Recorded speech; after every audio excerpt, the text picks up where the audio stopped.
Kalau korang macam aku masih pakai lagi mouse wire macam ni, dah sampai masa dah korang tukar mouse murah tapi berkualiti premium. So ni mouse MU008 daripada Ugreen. Mouse ni ada dua connection, satu Bluetooth ataupun kau boleh pakai dia punya dongle USB. So jom kita tengok apa ada kat dalam ni.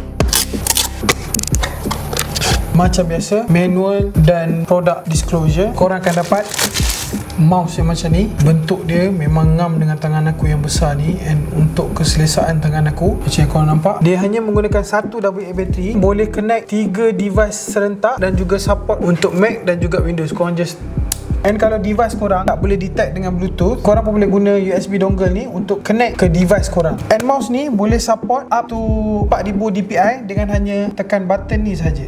Sini daripada 1000 sampai ke 4000, korang just tekan saja. And then dia punya scrolling mouse ni sangat-sangat smooth. And aku suka shape ni sebabkan tangan aku ada carpal tunnel syndrome yang dia akan kebaskan 3 jari ni. So bila aku pakai mouse biasa dalam waktu yang lama, dia akan buatkan jari aku jadi kebas. So dengan mouse yang ni sebab aku boleh grip semua jari macam ni, so tak ada lagi masalah kebas 3 jari ni. So untuk korang yang berminat, aku sediakan beg kuning kat bawah. Korang claim semua voucher, free shipping, and kau dapatkan mouse MU008 daripada Ugreen. Dia punya pegang ni sedap.